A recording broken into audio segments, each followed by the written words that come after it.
આગળ વાત કરીએ તો મહત્વના સમાચાર મળી રહ્યા છે। નજર કરીએ મહત્વના સમાચાર પર। આજથી ગુજરાત કોંગ્રેસની ન્યાય યાત્રા શરૂ થવાની છે। મહત્વના જે સમાચાર મળી રહ્યા છે, ગુજરાત કોંગ્રેસ ન્યાય યાત્રા કાઢશે। ગુજરાતમાં બનેલી વિવિધ દુર્ઘટનાઓ મુદ્દે મોરબીથી ન્યાય યાત્રા શરૂ થશે। તો ન્યાય યાત્રામાં રાહુલ ગાંધી અને પ્રિયંકા વાડ્રાને આમંત્રણ આપવામાં આવ્યું છે। 23 ઓગસ્ટે ગાંધીનગરમાં ન્યાય યાત્રાનું સમાપન થવાનું છે। તો આજથી ગુજરાત કોંગ્રેસની ન્યાય યાત્રા શરૂ થવાની છે, જેમાં રાહુલ ગાંધી અને પ્રિયંકા વાડ્રાને આમંત્રિત કરાયા છે। ગુજરાતમાં જે વિવિધ દુર્ઘટનાઓ બની હતી તે મુદ્દે મોરબીથી ન્યાય યાત્રાનું આયોજન થયું છે। મોરબીથી આ ન્યાય યાત્રા કાઢવામાં આવશે અને ન્યાય યાત્રામાં રાહુલ ગાંધી અને પ્રિયંકા વાડ્રાને પણ આમંત્રણ અપાયું છે, એટલે કદાચ તેઓ ઉપસ્થિત પણ રહી શકે છે। 23 ઓગસ્ટે ગાંધીનગરમાં ન્યાય યાત્રાનું સમાપન થશે।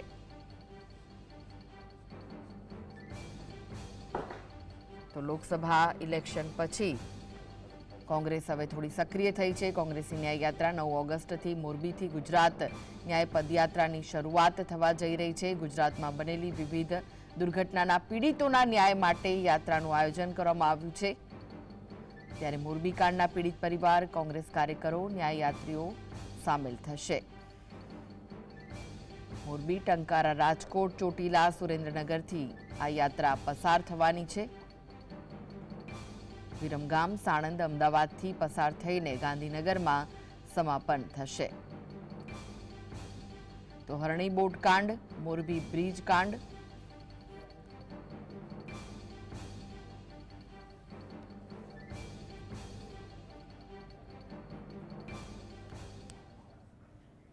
તો આ વિશે વધુ માહિતી માટે જોડાઈ ગયા છે સ્ટુડિયોથી સહયોગી અનિલ પટેલ। અનિલ, જે રીતે ન્યાય યાત્રાનું આયોજન આજથી થયું છે, 23 ઓગસ્ટે ગાંધીનગરમાં સમાપન થવાનું છે। લોકસભા ઇલેક્શનમાં કોંગ્રેસનું જે પ્રદર્શન રહ્યું તે જોતા એવું કહી શકાય કે આ યાત્રા પણ કાઢવામાં આવી રહી છે, તો કોંગ્રેસનો નવો અધ્યાય શરૂ થવા જઈ રહ્યો છે।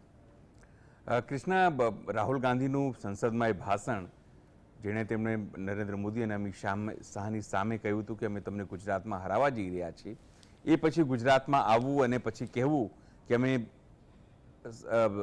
વિધાનસભા ઇલેક્શનમાં હરાવી શકીએ છીએ, એ વાતનું એ દ્યોતક છે। અથવા તો એમ કહી શકાય કે એ વાતને મનમાં રાખીને જે યાત્રા રાહુલ ગાંધીએ ન્યાય યાત્રાની કહો, ઇન્ડિયા ભારત જોડો યાત્રા કહો, એ તમામનું જે રેપ્લિકા છે, સમજો એ ગુજરાતમાં હવે તેઓ કરવા જઈ રહ્યા છે।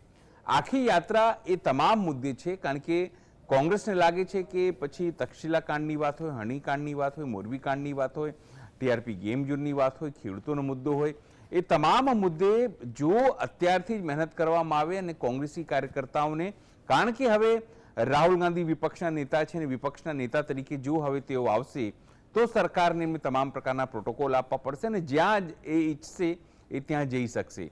એનો પ્રભાવ એ થશે કે જે કાર્યકર્તાઓ છે એનું મનોબળ વધશે। અને અત્યાર સુધી એવું માનવામાં આવતું હતું કે કોંગ્રેસના જે કાર્યકર્તાઓ છે એ મુરઝાયેલા કાર્યકર્તાઓ છે, અને એટલા માટે વારંવાર કોંગ્રેસના લોકો તૂટીને ભાજપમાં જતા રહે છે, એના ધારાસભ્યો જે છે તૂટીને ભાજપમાં જતા રહે છે।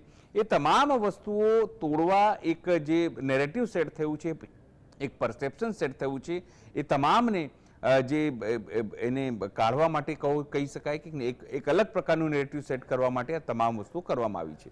આ 300 કિલોમીટર એટલે કે મોરબીથી લઈને ગાંધીનગર સુધી જે 300 કિલોમીટર પદયાત્રા થવાની, લગભગ રોજ 25 થી 27 કિલોમીટરની આસપાસ આ યાત્રા ચાલશે। એની અંદર કોંગ્રેસે જે વાત કરી છે, એની અંદર પાપનો ઘડો નામનો એક પેટી મૂકશે, જેની અંદર જે લોકોને ફરિયાદો હોય એ તમામ ફરિયાદો એ ઘડાની અંદર નાખી અને પછી સીધી રીતે લોકોની જન ફરિયાદોના આધારે એક રિપોર્ટ તૈયાર કરાશે। અને જે રીતે રાહુલ ગાંધીએ કીધું હતું જે તે સમય દરમિયાન કે ખેડૂતોના પ્રશ્નો હોય, મહિલાઓના પ્રશ્નો હોય, બેરોજગારોના પ્રશ્નો હોય, એ તમામ પ્રશ્નો એક રિપોર્ટ તૈયાર કરવામાં આવશે। અને કદાચ જ્યારે મેનિફેસ્ટો તૈયાર થાય, આમ તો એક આખી અલગ પ્રક્રિયા હોય છે કોંગ્રેસ અંદર મેનિફેસ્ટો તૈયાર કરવાની, પણ થાય તો એ તમામ વસ્તુનું ધ્યાન રાખવામાં આવશે। સાથે કોંગ્રેસને વાતને પણ ખબર પડશે ગ્રામીણ સ્તરે અને જે શહેરોમાંથી પસાર થશે કે લોકોની મૂળ સમસ્યાઓ શું છે, તો લોકોનું જે વલણ છે એ શું છે। એક વાત તો એ છે। બીજી મહત્વપૂર્ણ બાબત એ છે કે પોતાની રીતે આખું ચલાવીને ગુજરાતની અંદર જે એક માહોલ ઊભો થયો હતો 2024ના ઇલેક્શન પહેલાં, એક નારાજી હતી ક્ષત્રિયોમાં, કે દલિતોમાં કે ઓબીસીઓમાં એ તમામ વસ્તુઓ, કારણ કે જાતિ જનગણનાની વાત લોકો ભલે ઉપરથી કે કોંગ્રેસની જે વાત છે એ ખોટી વાત છે કે સાચી વાત છે એનું એક પૈમાનો હોઈ શકે છે માપવાનું, પણ જે રીતે અત્યારે ભાજપ કરી રહી છે, તમે મહારાષ્ટ્રની વાત કરો તો ભાજપ ત્યાં યુવાનોને 10,000 રૂપિયાની આપવાની વાત કરે છે, હરિયાણામાં તો ત્યાં ખેડૂતોના દેવા માફ કરી દેવાની વાત કરે છે, તમામ જે પાકો છે ત્યાં ખરીદવાની વાત કરે છે, બાજુમાં રાજસ્થાનથી તો ત્યાં 450-500 રૂપિયામાં ગેસ સિલિન્ડર આપવાની વાત થાય છે.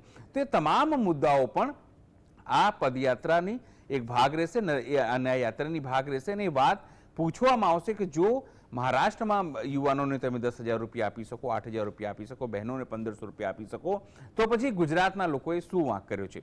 હરિયાણામાં ચૂંટણી છે, જો તમે 135 કરોડ રૂપિયા માફ કરી શકતા હોય ખેડૂતોના, તો પછી ગુજરાતના ખેડૂતોનો શું વાંક છે?